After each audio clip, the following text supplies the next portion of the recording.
Queridos Rádios Cairene, Deus abençoe a todos vocês. Mais um dia que fez o Senhor, alegremo-nos e nos regozijemos nele. Gente, hoje iniciaremos o terceiro trimestre das lições bíblicas adultos CPAD. É essa aqui, olha que maravilha! O Deus que governa o mundo e cuida da família. Os ensinamentos divinos nos livros de Ruth e Esther para a nossa geração. Quando a gente fala de um texto tão antigo, né? Porque a Bíblia, ela é ao mesmo tempo um livro antigo, mas tem a sua modernidade. Ele é moderno também, ele é moderno. É por isso que nas minhas aulas aqui, eu prefiro falar com os alunos que é melhor se referir à primeira aliança como Antigo Testamento e Novo Testamento. Porque a gente não usa coisa velha, a gente usa coisa antiga. Então, eu prefiro usar Antigo Testamento, porque tem a sua antiguidade. Deixou de ser novo porque entrou uma nova aliança, mas isso não significa que a outra é velha. Tem livros, tem professores e tal, que vai se referir e vai chamar de Velho Testamento. Gente, não estou dizendo aqui que está errado, só que eu mesmo não gosto de ser chamado de velho. Nem os velhos gostam de ser chamados de velho. Mas também você não se refere a uma pessoa de antiga, né? Mas você se refere a idosa e tal. Também não tem problema você chamar de velho, que não é pecado. Mas a gente também não pode ficar se referindo a um texto. A gente fala veterotestamentário no sentido da sua antiguidade.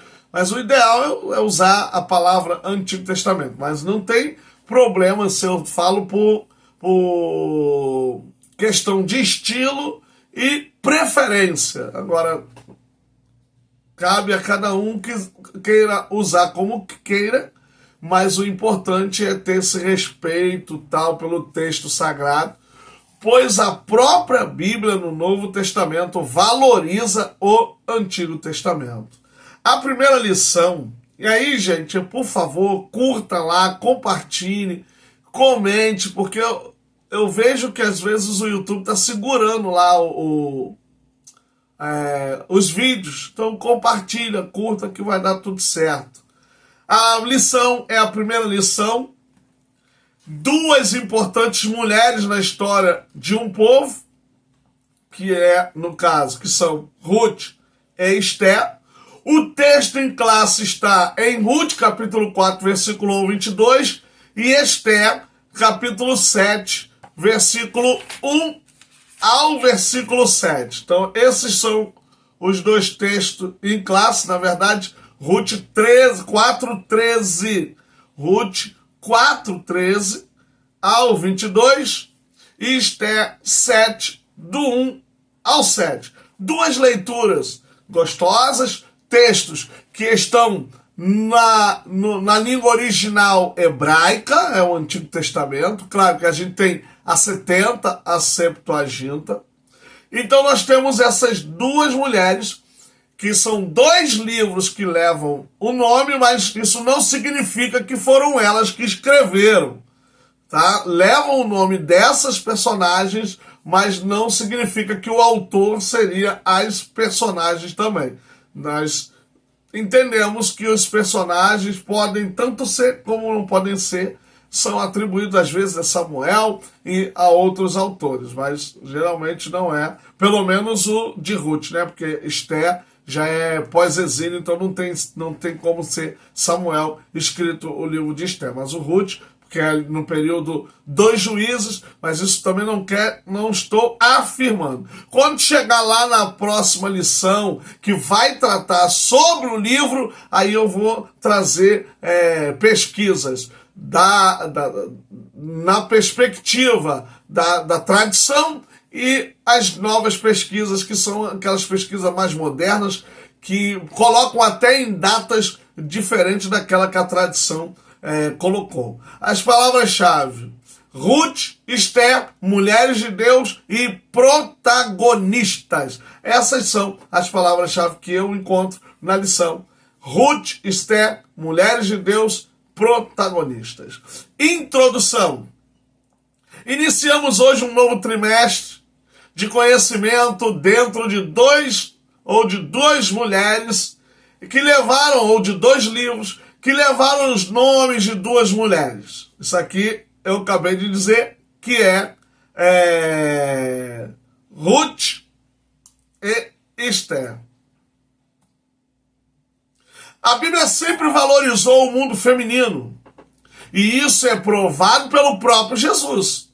As duas histórias estão em diferentes contextos, ou em diferentes tempos e circunstâncias, com um período de cerca de 600 anos aproximadamente de distância entre Ruth e entre Esther. Há essa distância aí de aproximadamente 600 anos.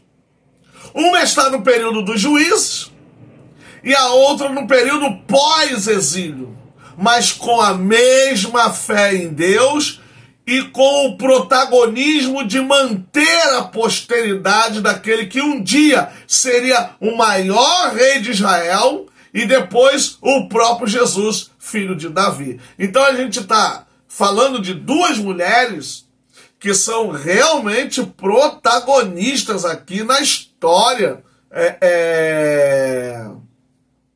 na história de Jesus, na história salvífica, que vão pertencer aí à questão da posteridade de Jesus. As duas são judias, as duas estão trabalhando dentro desse contexto,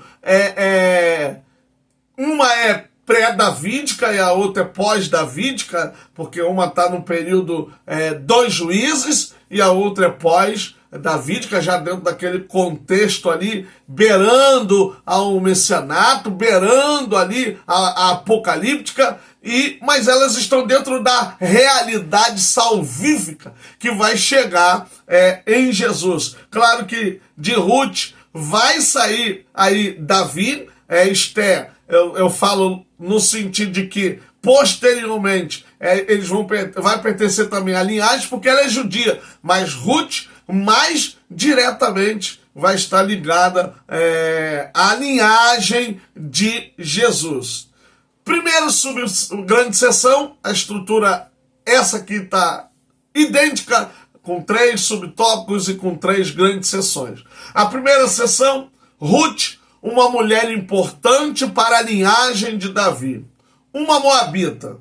Quem diria que na história salvífica de Deus para Israel entraria uma moabita? Porque a gente já tem Raabe, a prostituta, que não está longe, está perto, que Raabe também está no período ali dos juízes. Isso demonstra a misericórdia e a graça de Deus aos homens. Misericórdia e graça de Deus aos homens. Por quê? Você já vai começando a observar Deus delineando a salvação também para os gentios. Então Deus, claro que em Israel existe a crença de uma salvação universal e também uma perspectiva de salvação nacionalista, ou seja, Deus só vai salvar Israel, Deus só vai salvar o povo judeu. Mas existem aqueles em Israel que acreditam que Deus vai salvar também toda a humanidade, vai trabalhar salvando os gentios. E aí a gente vai vendo o próprio Deus delineando esse plano salvífico dentro da perspectiva dessas vidas que não pertencem ao mundo judaico, não adoravam, não serviam a lei, mas acreditaram, receberam, aceitaram e foram aí inseridas, que lá embaixo eu vou falar sobre isso aí. Os moabitas, deixa eu voltar um pouquinho, traçando um plano de salvação para todos os homens, pois os desígnios de Deus, né? É possível inferir aquilo que eu falei, que o Senhor já estava traçando um plano de salvação para todos os homens, pois os desígnios de Deus são imensuráveis. Gente, não tem como entender, não tem como criar caminhos, não tem como dizer como Deus irá agir e como Deus irá operar. Indo lá para o Novo Testamento, a gente percebe que lá duas palavrinhas são maravilhosas para isso: a multiforme graça de Deus e a multiforme sabedoria de Deus. Deus não age e não trata e não faz da mesma forma com todos. Cada um de nós, Deus agiu de uma maneira diferente por causa da sua multiforme graça e por causa da sua multiforme sabedoria. Entende? Então, Deus age do jeito que Ele quer e como Ele quer. Se Ele quis colocar mulheres que não pertencem a Israel na linhagem de Jesus, quem somos nós para questionar alguma coisa? Então, elas estão dentro desse contexto. Os moabitas eram inimigos de Israel e descendentes de Ló, naquele caso do incesto, quando saem de Sodoma e Gomorra. No período dos juízes, o Moabe foi um dos opressores de plantão. Juízes, capítulo 3. Eles oprimiram Israel. Foi o local da última ação de Moisés. Pode significar qualquer desterro não definitivo. Ou seja, pode ser um desterro, mas não definitivo. Porque outros encontros, outras guerras aconteceriam. Então observe que Moabe é inimigo de Israel. E agora Deus pega uma moabita e coloca na descendência de Davi, bisavó, e na descendência de Jesus. Aqui agir de Deus, gente, para salvar. Quem a gente menos imagina, Deus salva. Quem a gente até... Tem crente até que diz... eu não queria que aquela pessoa tenha, infelizmente. Mas Deus tem poder para salvar. A família belemita, que aí no caso já são ali de Belém. O contexto da família belemita é de um grande sofrimento e amargura entre calamidade causada pela fome e pela perda trágica do pai da família e de 2 filhos. Olha o contexto, gente. O contexto, ele é de sofrimento, de amargura, entre calamidade e perda. Calamidade natural, calamidade causada pela fome. O que causou essa fome? A seca. O que causou essa fome? Algum tipo de guerra, calamidade por causa de guerra. Então aí é importante tentar descobrir o contexto que levou essa calamidade, que vai depois culminar na perda do pai da família e de 2 filhos. E aí você vai ter uma amargura dentro da matriarca que fica ali solitária, que fica desolada, sem saber o que fazer, e muda até o seu nome, como nós vamos falar já já. Elimeleque é forçado a ir para as terras de Moab, dos moabitas, com a esposa e seus 2 filhos, para fugir da fome instalada em Israel. Em Moab, seus filhos se casam com Ruth e Orfa. Os nomes dos personagens da família, os nomes dos personagens familiares são Elimeleque, que é um nome teofórico, porque significa meu Deus é rei. Então, Eli, que significa Deus, ou El, e Melech, que significa rei. Então, Elimeleque, meu Deus é rei, que também aqui tem um sufixo pronominal de primeira pessoa singular, meu rei. Então, Elimelech, ou Elimeleque, meu Deus é rei. Que pode ter um ponto de polêmica referente a Abimeleque, meu pai é rei. Então, enquanto Abimeleque é meu pai é rei, que aí não seria um nome teofórico, mas aí você tem aí o contraste, que é Elimeleque, que é meu Deus é rei. Então lembre-se, a palavra rei no hebraico, Melech, e a palavra Eli, que seria ali Deus, El, e aí esse sufixo que está ali embutido, Elimelech, que significa meu Deus é rei. Então você vê que no próprio nome você já tem aí uma perspectiva. Aí diz o segundo, aí isso está em Juízes 10, esse Abimeleque, que é um contraste. Como eu falei, eles estão dentro do contexto ali no finalzinho dos Juízes. Uma tentativa, no caso aqui, uma tentativa fracassada da monarquia hereditária. Então, gente, você vê que esse nome Abimeleque é uma tentativa fracassada de monarquia hereditária. Porque Abimeleque vai tentar isso. Mas aí, Elimeleque, que seria ali a ideia teofórica do contexto dos juízes.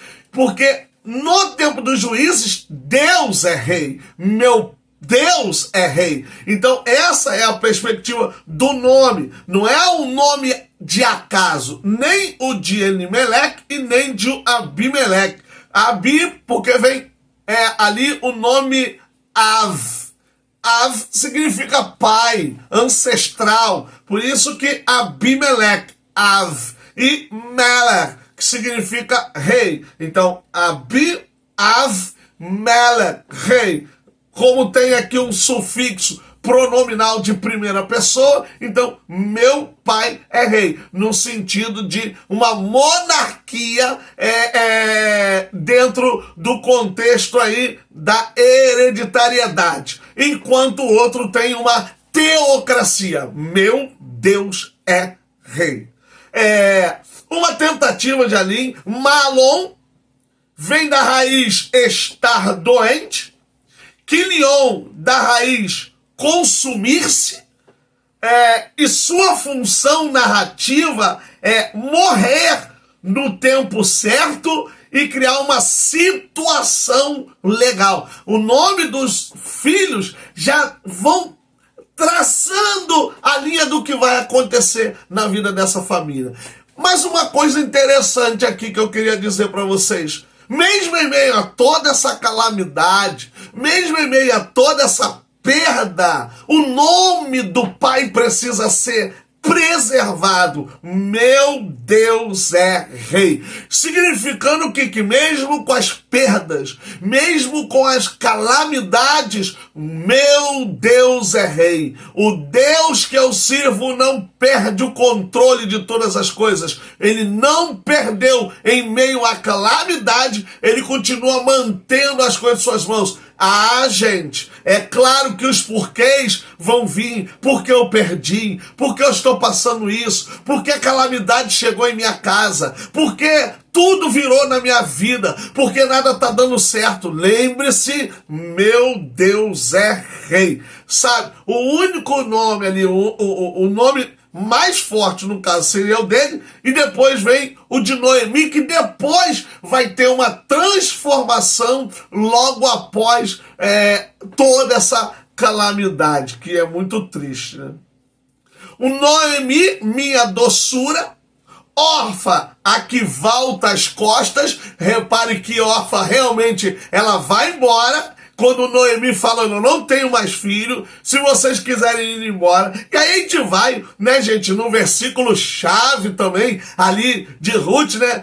O teu Deus é o meu Deus, o teu povo é o meu povo. Aonde tu fores, eu irei. Aonde repousares, eu também repousarei. Olha, ali você vê o trabalho dessa sogra, né? O trabalho dessa mulher de Deus resiliente, o trabalho de uma mulher realmente que está vivendo uma amargura, mas entende que o nome do marido é uma realidade na sua vida. Meu Deus é rei. E, gente, nenhum rei perde o controle da sua nação, dos seus súditos, do seu reino. Então, se um rei poderoso, humano, não perde o controle, não perde o poder sobre os seus súditos, imagine o Deus que nós servimos, imagine o Senhor que nós servimos. Ele usa da calamidade para fazer um milagre, ele usa das perdas para fazer vitória, para fazer conquistas.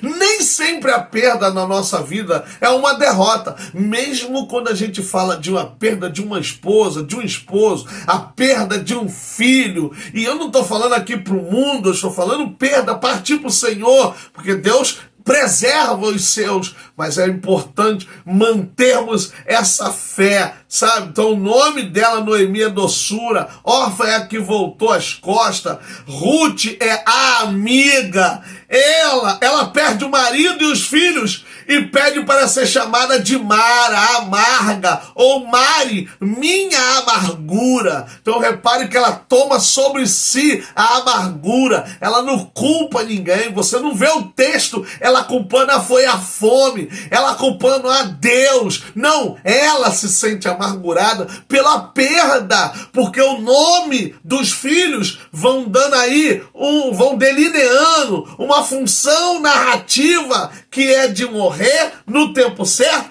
e criar uma situação legal. Então, o que aconteceu com eles foi uma situação legal. Então, olha os nomes dos personagens. O nome dos personagens são também fundamentais para entendermos a lógica de Deus, para entendermos, e claro, diferente da gente, né? Porque, por exemplo, meu nome é Adalberto, significa ilustre, nobre, belo. Gente, que beleza eu tenho!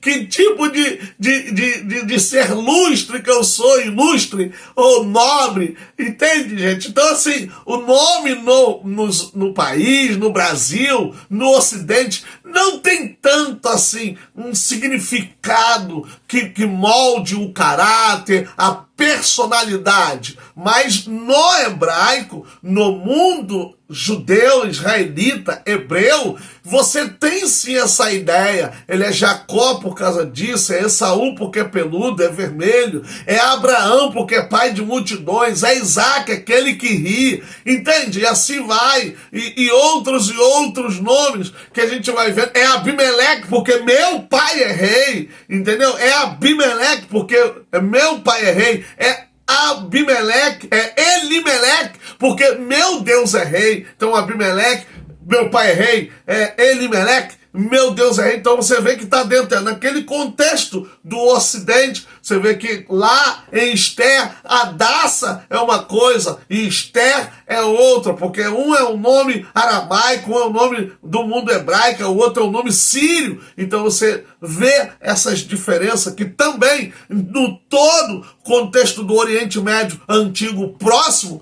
tem essa ideia realmente de que o nome está característico ao caráter, à personalidade da pessoa. Matrimônio e maternidade. Toda sorte de Noemi muda ao retornar para Jerusalém, pois lá acontecerá o matrimônio e a maternidade de sua nora Ruth. Por quê? Porque matrimônio e maternidade acabaram na vida de Noemi. O casamento dela acabou, ela agora é viúva, não tem mais filho. Então, aí Ruth, ela se casa com Boaz e tem um filho com ele, cujo nome é Obed. Obed significa servo, que do hebraico Oved, significa servo. Ruth, então, se torna a bisavó do rei Davi. É uma das 4 mulheres registradas na genealogia de Jesus como sua ancestral. Então você vê que ela é uma das 4. A primeira é Tamar, a prostituta também. A segunda é Raabe. A terceira é Ruth. E a quarta é Batseba, a mulher de Urias, porque não fala o nome. A mulher de Urias, porque está lá em Mateus, capítulo de número 3, se não me falha a memória, que vai capítulo número 3, que vai trabalhar lá, melhor dizendo, capítulo 1, que vai falar da genealogia de Jesus, 1 dos 5 em diante, vai trabalhar a genealogia de Jesus, e a gente vai perceber ali o quanto Deus irá trabalhar na vida dessa família, entende? O quanto Deus vai operar nesse povo que agora vai dar nome ao filho de Davi. A gente fala filho de Davi no sentido de que ele é descendente de Davi, porque, na verdade, o próprio Jesus diz: como é que vocês dizem que o filho do homem é filho de Davi, se o próprio Davi diz: o Senhor disse ao meu Senhor, assenta-te à minha direita, até que eu coloque os teus inimigos debaixo dos seus pés. Então, gente, é claro que a gente fala isso com Jesus sendo filho de Davi, só para poder a gente ter a ideia de que ele é descendente de Davi, que Jesus é realmente descendente de Davi. É isso mesmo, capítulo 1 de Mateus, do versículo aí 5 em diante, que vai falar sobre essas mulheres, mas vai falar também de Tamar lá em cima, já nos primeiros versículos. Então elas estão dentro dessa genealogia para demonstrar o quanto a Bíblia valoriza as mulheres. Então as mulheres são valorizadas sim na Bíblia, na palavra de Deus. Segunda grande seção, Esther. A mulher que agiu para a sobrevivência dos judeus. De Belém para Susa. Ou Suzã. Esther, uma das figuras mais proeminentes da Bíblia hebraica, é celebrada por sua coragem e astúcia em salvar o povo judeu da aniquilação. Sempre na história houve momentos das nações quererem aniquilar Israel. O que faleceu, infelizmente, do Irã, dizia que Israel tinha que ser exterminado do mapa. No século passado, na década de 40, 30, 40, a Alemanha, com aquele homem, matou mais de 6 milhões de judeus.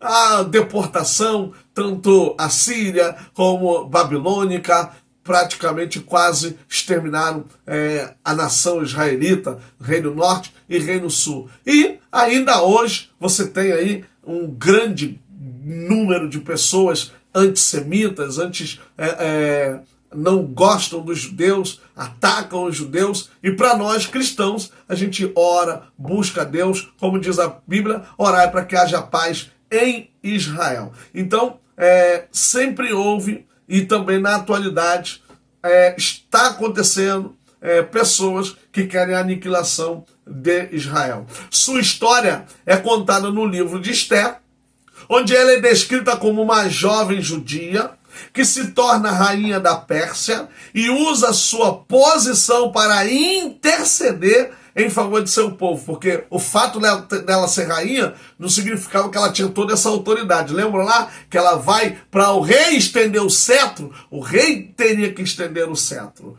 Esther é lembrada como uma heroína que, através de sua fé, sabedoria e coragem, salvou seu povo da destruição. Sua história é comemorada durante o festival de Purim, que tem aquela sorte, lançar sorte, Urim e Purim, um feriado judaico que celebra a sobrevivência e a vitória dos judeus sobre seus inimigos. Então, olha a importância desta mulher. Ela é uma mulher que nós também gostamos. Eu gosto de pregar. Tanto em Ruth como Esther, eu gosto de pregar, porque são textos que realmente demonstram mulheres sábias, resilientes, valorosas. Também mostra ali a sua capacidade e força. São mulheres fortes, entende? Que realmente foram mulheres além do seu tempo, Então isso é muito importante. Eu gosto muito desses livros por causa dessas características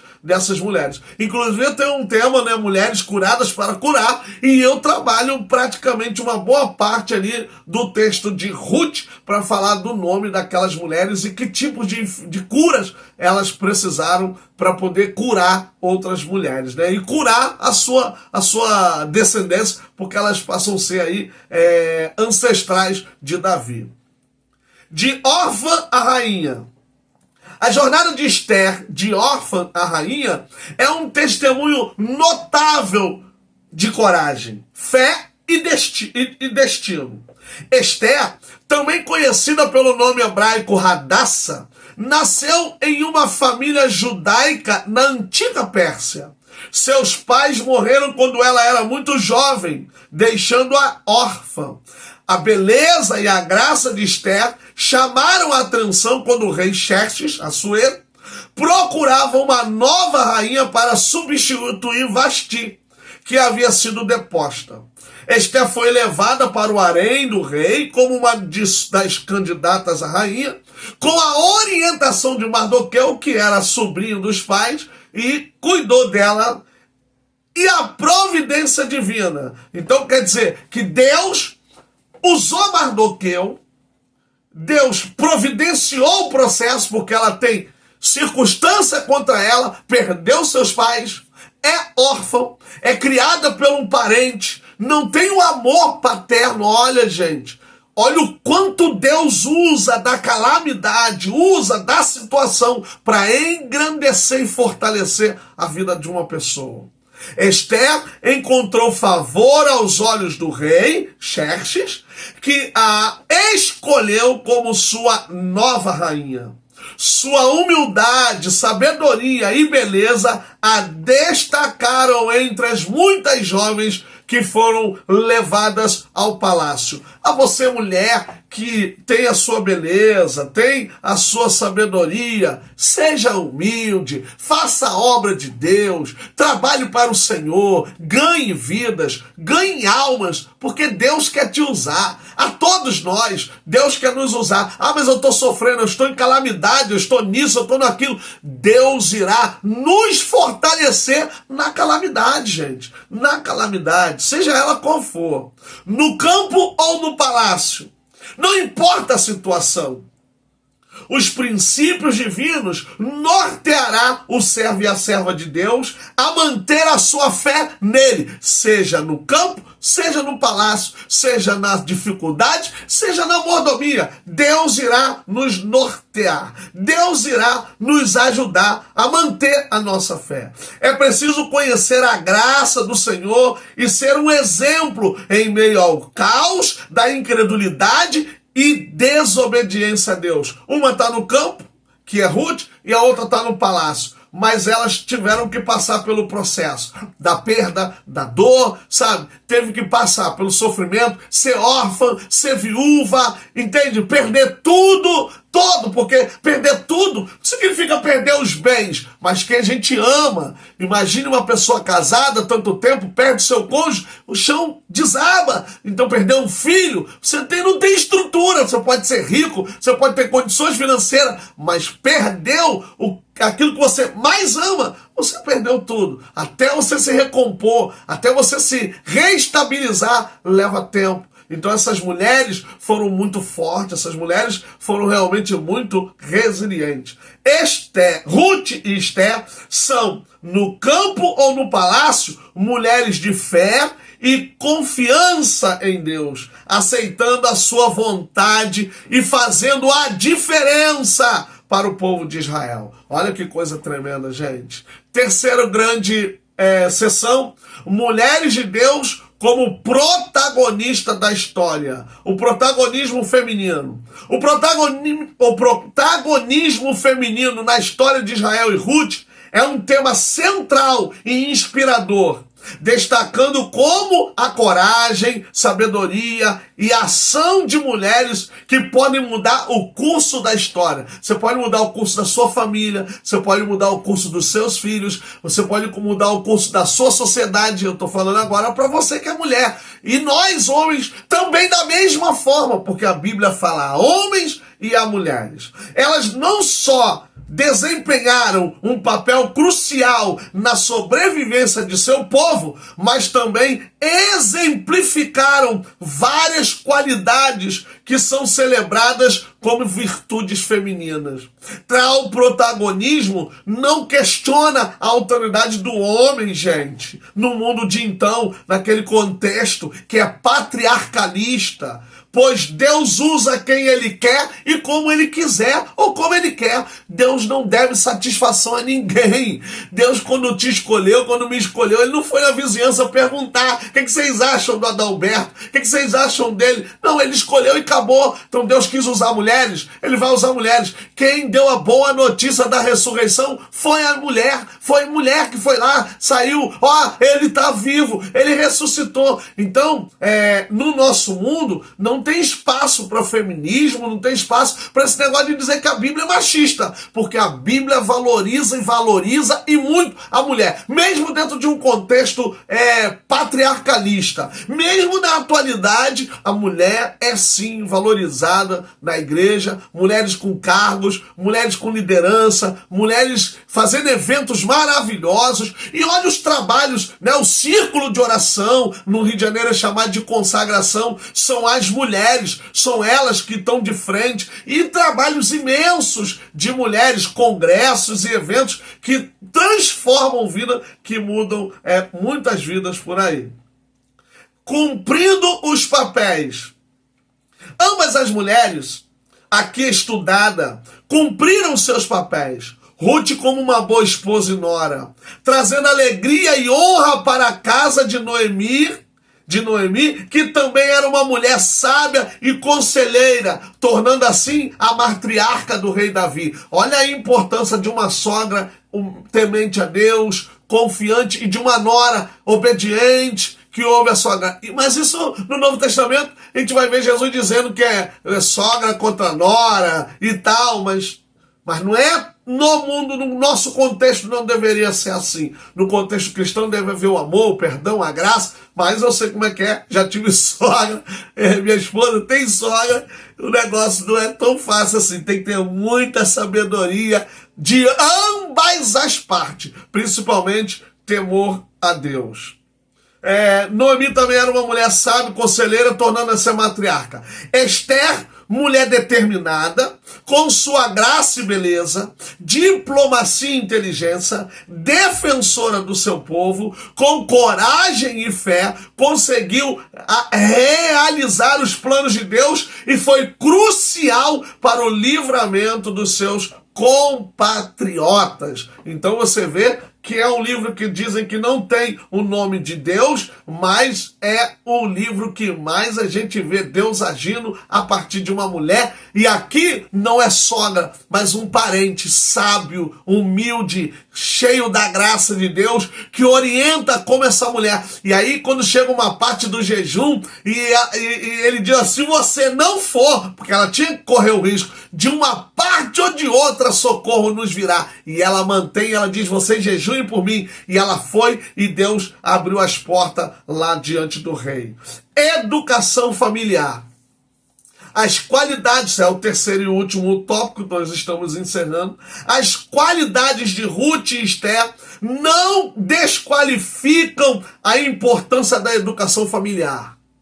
Dois mundos femininos diferentes tem-se aqui. Uma é moabita e viúva, a outra é judia e órfã, estrangeira e prisioneira, mas nenhuma delas perderam a raiz familiar. Nenhuma delas perderam a raiz familiar, que é fundamental para a formação do caráter. Gente, hoje nós vemos criança, não sabem ler um versículo bíblico. Gente, a gente vê criança que não tem mais aquela vontade de ser pastor no futuro, pregador. Nós temos crianças hoje que têm jogadores de futebol, modelos, como seus referenciais. A gente não tem culto doméstico quase. As coisas estão descambando, a mesa está sendo tirada da família. E isso tudo é prejudicial, gente. Mantenha aí, em nome de Jesus, a educação familiar, a palavra de Deus como base, para que você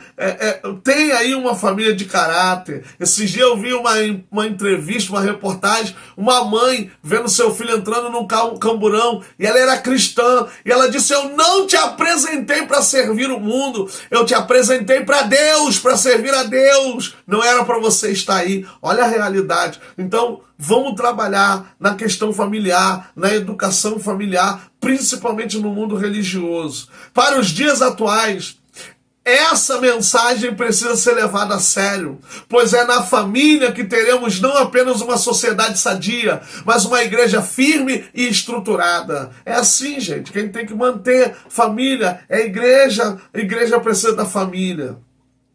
Conclusão: em toda a história salvífica, teremos mulheres protagonistas em que seus nomes serão conhecidas entre todos, e aquelas que serão anônimas, mas farão a diferença na vida de sua família, de sua sociedade. Que todos nós sejamos instrumentos de Deus para transformarmos a vida daqueles que precisam ser salvos por Cristo Jesus. Gente, primeira lição concluída. Curta, compartilha, nos siga lá, se inscreva. Deus abençoe. Haris Cairene, até a próxima. Um abraço. Esse trimestre promete. Um abraço.